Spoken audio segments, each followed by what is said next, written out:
Imagine it's 25 January 2018.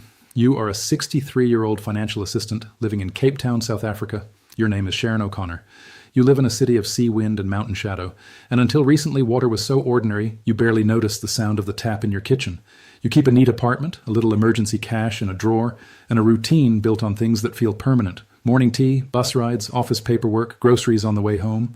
You've already started saving dishwater, cutting showers short, and thinking about every flush the way a shopkeeper thinks about every coin.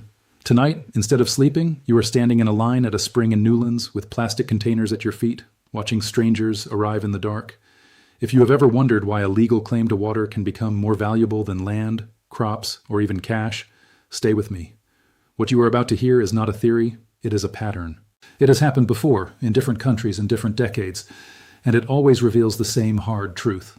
And if you find value in this kind of historical clarity, subscribing takes 2 seconds and keeps you ahead of what most people never see coming. At 11 p.m., Sharon told Reuters something that sounded dramatic at the time and now feels almost understated. She said water was becoming more valuable than oil. That fear did not come from abstract debate. It came from the body, from the ache of waiting in line, from the sight of security guards at a spring, from the thought that on day zero, people might get only 25 liters a day from collection points if the city's reservoirs fell too low.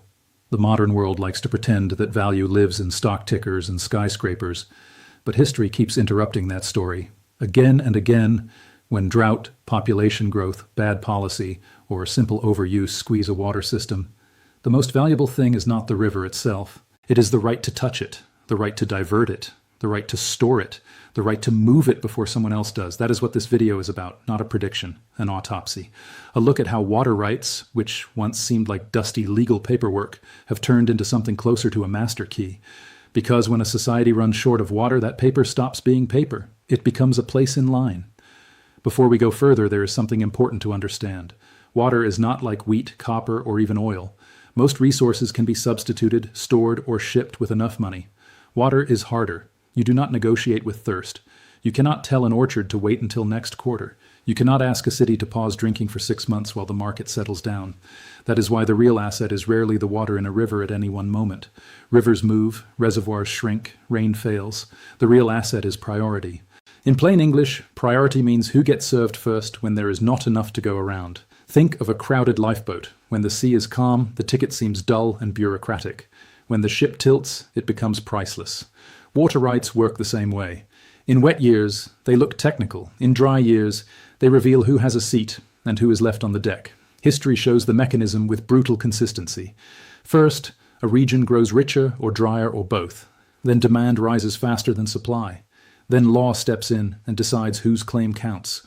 Once that claim can be bought, sold, moved, or defended, water stops behaving like a public background resource and starts behaving like a strategic asset. The balance sheet changes. Land without water becomes a stage without actors.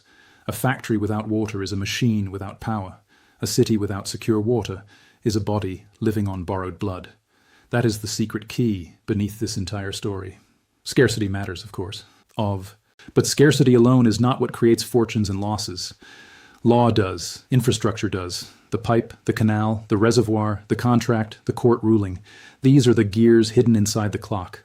The first great lesson comes from California, long before water became a financial headline. In the early 1900s, Owens Valley was not a wasteland waiting to be saved.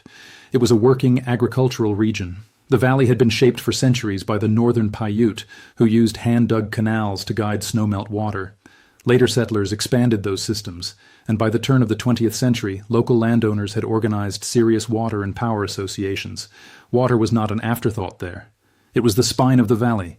Then Los Angeles began to grow like a firefighting wind. In 1900, the city had about 250,000 people. By 1930, it had grown to more than 2.2 million. William Mulholland, the city's chief water engineer, and former mayor Fred Eaton, looked north and saw something Los Angeles lacked. A colder, steadier, snow-fed water source that could be captured through rights purchases and engineering.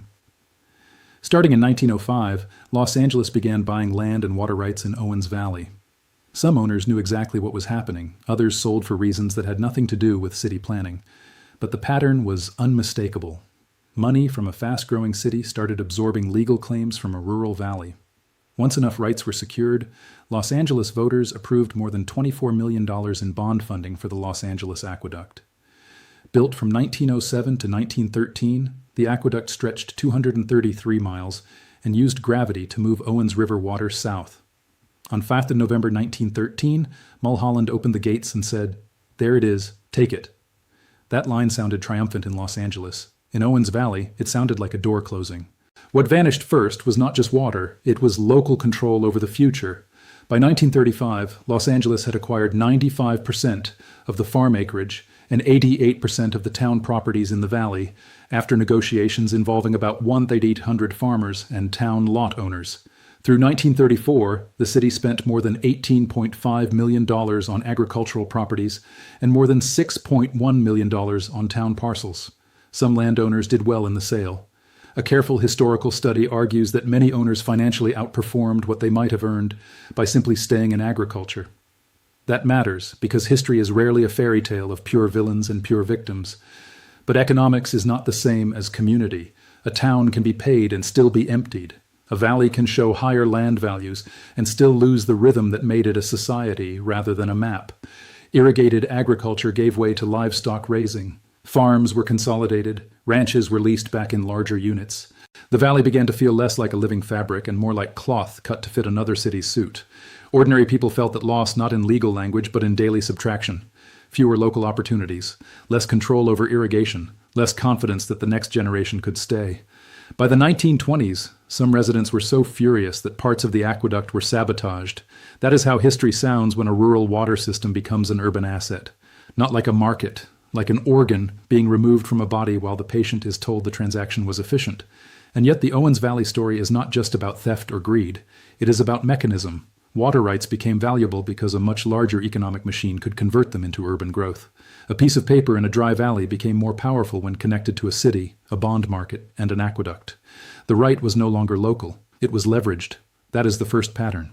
Water becomes dramatically more valuable when law and infrastructure allow it to be pulled away from where it falls and redirected toward where money is growing faster. Here is something I want you to think about before we go further. If you owned a farm in a drought, would you rather use your last water to grow one more crop, or sell that water to someone whose trees, factory, or city could pay far more for it? Drop your answer in the comments. Seriously. Because what I am about to show you next is the part of this story that most people never hear, and it changes everything. This brings us directly to Australia, where water did not just move. It became a market with price charts, brokers, and strategies. The Murray-Darling Basin is one of the most important agricultural regions in the country. It also contains one of the most developed water markets on Earth. In plain English, this means water rights can be separated from land, bought, sold, and leased across different areas under specific rules. The right to use water became something closer to a standalone asset, like a share certificate tied to a river. The basic idea had a strong logic. If water is scarce, let it move to higher value uses. Let the market direct it toward the crops, towns, and businesses that can do the most with each unit. In a spreadsheet, the argument is elegant. In a drought, it becomes much messier. By 2000, fewer than 10% of irrigators in the basin had conducted a water trade. By 2015, 78% of southern basin irrigators had made at least one water allocation trade. Water trading in the basin eventually grew to an annual average value of more than 1.8 billion Australian dollars, and official sources say water markets there are worth about $4 billion annually. In the 2019 to 20 financial year, Australia's water markets had an estimated turnover of $7 billion. Some entitlements in the Murrumbidgee and New South Wales Murray systems reached median prices of 8,000 Australian dollars per megalitre. A megalitre is 1 million litres. The price of temporary allocation water in the southern basin rose from about $230 per megalitre in July 2018 to above $550 by June 2019, with some Murrumbidgee prices peaking around $700 per megalitre in January 2019. Those are not the numbers of a sleepy public utility. Those are the numbers of an asset under pressure. Now here's where it gets interesting. Water markets did exactly what markets are designed to do. They sent signals. They rewarded flexibility. They allowed some farmers to survive by selling water instead of using it. They helped move scarce supply toward higher value crops. Official descriptions of the basin are clear about this. Water can be bought and sold permanently or temporarily, and trade has become a vital business tool for many irrigators. That phrase matters. Business tool. Not just emergency relief, not just environmental management. Business tool. Once water becomes a business tool, those who hold it are not just farmers or towns. They are asset managers, whether they like the label or not. But markets are mirrors, and drought makes mirrors cruel. The same system that protected some growers exposed others. If you grow permanent crops, like almonds, citrus, or grapes, you cannot simply skip water for a year and start over. Trees are like clocks made of living wood. Miss too many turns and the mechanism dies. That made some buyers desperate. At the same time, smaller irrigators and some local communities began to feel like the collateral damage of prosperity elsewhere. The Australian Competition and Consumer Commission found that many water users did not trust the market or the institutions around it, especially irrigation farmers. Its report warned that gains in one region could mean lost economic activity in the region's water was traded out of. In other words, water could leave a town the way money leaves a small bank, quietly at first. Then all at once in the local hardware store, the trucking business, the school enrollment, the sense that next season will still belong to you. The market also attracted larger investors. In 2018-19, institutional investors accounted for an estimated 11% of water allocation volumes purchased and 21% of volumes sold. 4 large investors collectively held 7% of high reliability entitlements in the Southern Connected Basin by mid-2019. That does not mean the entire system was captured, but it does mean something important. By then, water rights were being treated by at least part of the market as a serious store of value and source of return. Not metaphorically, literally. The river had become a ledger. And once a river becomes a ledger, the people with the least cash, the least legal help, and the least flexibility are often the ones standing furthest from the tap. The third lesson comes from Chile, where the legal transformation was even more explicit. In 1981, under the country's water code, Chile created one of the most market-oriented water systems in the world. Water rights were made private, tradable, independent of land, and indefinite in duration. They could be used in different sectors. They did not have a strong use it or lose it rule. In plain English, a person or company could own the right to water almost the way a person owns a financial asset. The state still treated water as a national good for public use in theory, but in practice the system sharply limited the government's power and leaned hard toward private control. If Australia turned water into a sophisticated market, Chile pushed the logic even further. It cut the rope between water and land, then let the right travel on its own. For years, defenders of the model argued that this would bring efficiency. Water would flow to the most productive users. The economy would gain. In some places, that did happen. But history is not tested in theory, it is tested in dry valleys. One of the clearest examples is Petorca, in Chile's Valparaiso region. When large avocado firms expanded in the area from around 2006, the crop was called green gold. Chile became the world's third largest exporter of avocados, and the orchards around Petorca multiplied across the hills. Avocados are not villains. Demand is not a villain. Markets are not villains. But combine a thirsty export crop, prolonged drought, weak enforcement, and highly tradable water rights, and the result can look like a magic trick performed with somebody else's drinking water. Residents in Petorca began describing a landscape of dry riverbeds, exhausted wells, and tanker trucks. Reuters reported that many villagers relied on water delivered by truck twice a week. Catalina Espinoza, a local resident, looked at green orchards beside a dry waterway and said people were exporting the region's water when they exported its fruit. Gerardo Orrego, a small farmer of walnuts and olives, said some families had been forced to abandon the area. Small farmers cannot survive here, he said. That sentence is the entire structure of water inequality in 6 words. Not because food had no value, not because land had no value, because without secure water, other forms of value become theater props. The details grew darker. A 2011 study by Chile's Water Authority found at least 65 illegal underground pipes and systems diverting water from rivers to private avocado orchards in Petorca. Officials later increased inspections using satellite imagery and drones and issued fines. But by then the valley had become a symbol. On one side, private reservoirs, export income, and legal or semi-legal claims backed by capital. On the other, residents relying on trucked water and watching the hills stay green while their own lives turned brittle. It was as if the valley had been split into 2 clocks. One ran on contracts, the other ran on waiting. And this is where history gets uncomfortable. Chile eventually changed course. In 2022, the country reformed its water code. The reform recognized access to drinking water and sanitation as an essential human right, gave greater priority to human consumption and ecosystems, changed new rights from indefinite ownership into temporary concessions, and strengthened use it or lose it rules. That reform was not a philosophical mood swing. It was a confession written in law. It admitted that when a basic resource is treated too much like a detached asset, society can end up pricing efficiency while rationing dignity. That is the third pattern. When water rights are separated too completely from place, people, and public need, the market may still work in a narrow sense. It can still clear, it can still price, it can still reward those with stronger claims. But the social fabric starts to tear like a net that keeps catching profit while letting security fall through. Most people will never know what you now know. Most people will keep trusting systems they do not understand.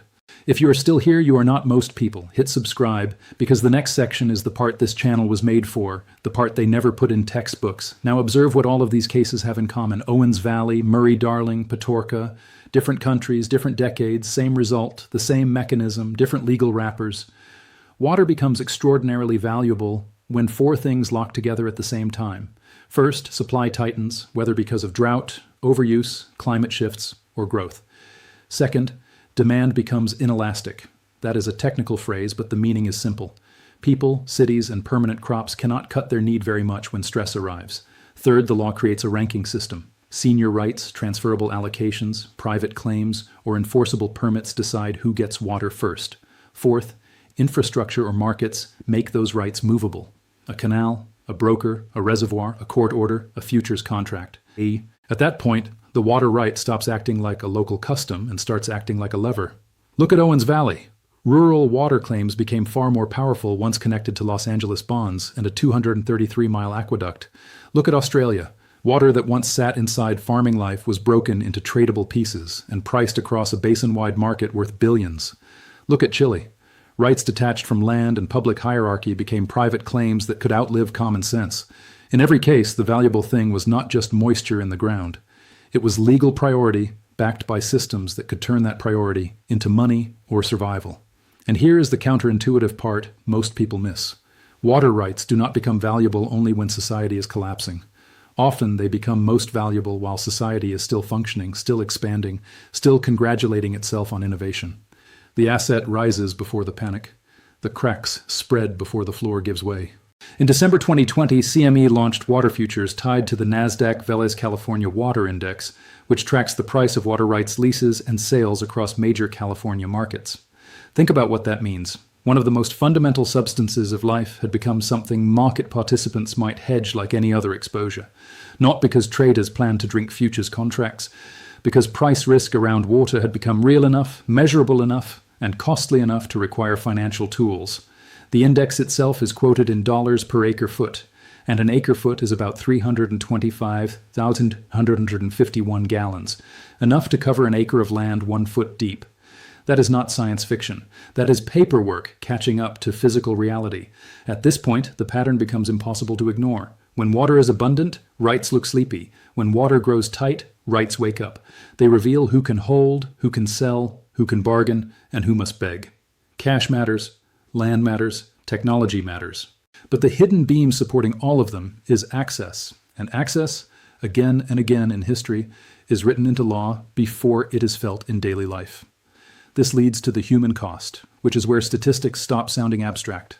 The people hit hardest are usually not the biggest users in absolute terms. They are the least buffered, the ones with junior claims, the ones without storage, the ones who cannot hire lawyers, drill deeper wells, or wait out a bad season. In Cape Town in 2018, city officials warned that if day zero arrived, most neighborhoods would lose normal water service and residents would have to collect no more than 25 liters per person per day from designated points. Before that point, households were already being pushed down to 50 liters a day. For context, the World Health Organization has said basic needs usually require between 50 and 100 liters a day. At the end of 2017, residents were still using more than 600 million liters a day above the city's target. Long lines formed at springs. Fights broke out. Security had to be posted. This was not a failed state. It was one of Africa's major cities, and everyday life had narrowed to the size of a bucket. Scarcity is not just about less water. It is about less margin, less hygiene, less sleep, less calm between neighbors. In Australia, the human cost looked different, but followed the same geometry. Some irrigators could adapt. Some could sell water and survive the season. Some permanent plantings had no such flexibility. Communities that lost water to trade could lose business activity along with it. A town is an ecosystem. When water leaves, it does not take only itself. It takes demand from mechanics, restaurants, transport companies, schools, and local shops. The economy dries from the edges inward, like a pond losing water around the rim before the middle realizes what is happening. In the American West, the legal power of old rights has been just as revealing. The Quantification Settlement Agreement that became effective in October 2003 locked in one of the largest agriculture-to-urban water transfers in history. Under it, the Imperial Irrigation District agreed to transfer up to 200,000 acre-feet a year to the San Diego County Water Authority for up to 75 years. Additional volumes, including up to 103,000 acre-feet a year combined to other agencies, and up to 67,000 acre-feet linked to canal lining, were part of the broader arrangement, with payments totaling billions of dollars. Read that slowly, billions of dollars. Anchored not in a tech patent or mineral discovery, but in the ability to conserve and redirect senior Colorado River water rights. That is what a water right can become when a huge city needs reliability, and a shrinking river system forces everyone to reveal how much they are willing to pay for certainty, and the river behind that deal has only grown more stressed. Between January 2000 and April 2023, storage in Lake Mead and Lake Powell fell by 33.5 million acre-feet. As of April 2023, total basin-wide storage was enough to support the 21st century average rate of consumption for only about 15 months. USGS researchers said stabilizing the system would require basin-wide use to decline by roughly 13 to 20% based on modern runoff. That is not apocalypse language, it is accounting language. But accounting language can be colder than prophecy. It tells you, in a voice without emotion, that a giant hydraulic civilization is living beyond the pace of its river. In that world, the people with strong priority rights are not just users, they are gatekeepers. The people without them are passengers in the back of the line. The question is not whether this pattern will repeat. History has already answered that. The only question is whether you will see it before it sees you. If this channel helps you think differently about the world you live in, subscribe. It costs nothing, and it might change everything. The historical record shows that those who came through these periods largely shared a few characteristics. They tended to understand the rules before the crisis, not during it. They had some form of secure claim, secure storage, or secure relationship to the system around them. And they were flexible enough to change behavior when the environment turned against them. That does not mean they were always rich. It does not mean they were always right. It means they were positioned. In Cape Town, survival depended partly on collective behavior. Households cut consumption so sharply that the city avoided the feared shutoff. Officials used pressure management technology that saved tens of millions of liters a day, published dashboards, raised tariffs, and forced conservation into daily habit. By mid-2018, alternative sources were adding tens of millions of liters a day. The city did not escape because a miracle happened. It escaped because behavior, infrastructure, and information moved faster than disaster. In history, that matters. People who survive water stress are rarely the people who deny it. They are the ones who treat early warnings like smoke under a door. In Australia, many survivors were not those with the biggest fields, but those with flexibility. The market allowed some irrigators to buy, sell, carry over, or shift water use according to conditions. That did not make the system fair to everyone. It did make one fact unmistakable. Adaptability becomes a form of wealth. A farm that can change crops, reduce demand, or sell part of its allocation is like a ship that can change sail in a storm. A farm locked into one thirsty pattern becomes a mast waiting to snap. In Chile, the contrast was even starker. Large growers with reservoirs and stronger claims could keep orchards alive through dry periods. One avocado producer in Petorca told Reuters he had reservoirs holding around 50,000 cubic meters and filled them in winter for summer use. Meanwhile, villagers relied on truck deliveries and smaller farmers struggled to remain. History is blunt here. Storage is not glamorous. Legal priority is not glamorous. Efficiency upgrades are not glamorous. But when water becomes the bottleneck, glamour loses to plumbing. The winners are often the ones who already built a bridge across the narrow part of the river before everyone else reached it. There is a moral discomfort in saying this, and we should not hide from it. The people who come through water stress best are not always the most virtuous. Sometimes they are simply the people with senior rights, political influence, reservoirs, better lawyers, or the cash to buy time. That is why this story is bigger than investing or agriculture. It is about power. Water rights can become valuable not because water is fashionable, but because human life has no substitute for it. A society can postpone many truths. It cannot postpone thirst. So return for a moment to Sharon O'Connor in Cape Town, standing in that line in the dark in January 2018. Day zero was pushed back, then avoided. The reservoirs did not quite fall through the trapdoor everyone feared. The city cut use. Farmers released extra water from private storage. Pressure management, restrictions, fear, and public behavior all bought time. But the deeper lesson stayed behind, like a watermark on paper after the page dries. Sharon's sentence still hangs in the air. Water is more valuable than oil. Not always in market price, not always in daily headlines, but in the hierarchy of what keeps a civilization standing, water sits lower in the structure, closer to the foundation. Oil powers movement, water powers life. History does not tell us that every place will follow the same path. It does tell us that when scarcity deepens, societies begin to separate into those who have access and those who assumed access would always be there. The right to water, the priority to water, the ability to store it, move it, or defend it, keeps appearing as the hidden asset behind land booms, export wealth, urban growth, and political stability. The real lesson is not that water has become important. Water was always important. The lesson is that modern systems are slowly relearning an old truth they spent a century trying to forget. When the easy abundance ends, the paperwork around water starts to matter as much as the water itself.